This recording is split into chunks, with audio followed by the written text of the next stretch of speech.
Sports, news, smack, Rome.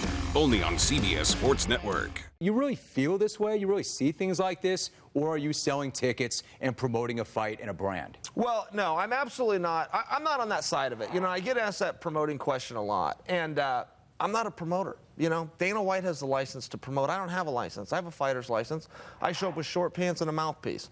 And when the referee says, "Are you ready?" I say, "Yeah." And I say, "Yeah," because I am. You know, and I'm out here picking a fight. But, you know, I'm not offering You had a fight with him. I mean, you're trying to pick a fight with him, but you guys had a fight, and you dominated that fight for about 4.5 rounds, and then out of nowhere he comes with a triangle choke and he wins that fight. How many times have you replayed that in your head? I am so happy you brought that up for the viewers that may not have seen this because it was a couple years ago. And what had happened was an absolute misunderstanding and misapplication of the rules by me.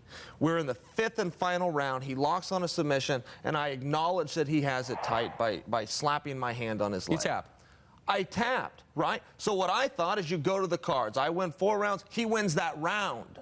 Apparently, if you tap, it ends the entire contest, which I was not ever made privy to. So now that Isn't that what a tap is? You tap and you're done? Apparently it is. And Chael, come on. You don't know what it means to tap? Well, I do now. But at that time, But you didn't before then? I gotta plead ignorance on this, Jim. And had anybody told me that tapping would cost me the entire bout and not just the round, Chael, that's the craziest thing since the noise you were running to me on my radio show. You didn't know what it meant to tap out.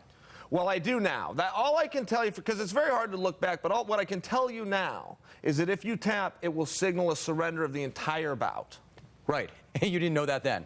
You're like, hey, I'm good. Let's just go to the cards. Let's just go to the cards. I got 4. You got 1. Give me the belt. I'm not the smartest guy in the world, but you don't expect me to believe that, right? I was hoping you would. I'm not buying it. No one's buying that. I mean, so you know, he won that fight. You dominated the fight. You dominated him from start to finish, and he pulls this miraculous move. I mean, does that not deserve a tip of the hat? Tip of the hat to the guy who won the fight. You know, I got to tell you, I'm not going to give it to him. I think you bring up a fair point. I can't completely turn a blind eye to what you're saying, but I'm not going to give it to him. Why not? Because I don't like him, and because I'm going to fight him, and because I'm in the fight business. You know, and I'm not in this to be his friend or get along, and he's ducked and dodged, and he's done all of these things. I'm not looking for you guys to hug it out, but just an acknowledgement that, hey, you got me. You won the fight. You won the round. You won the fight. You won the round. You won the fight, though, right?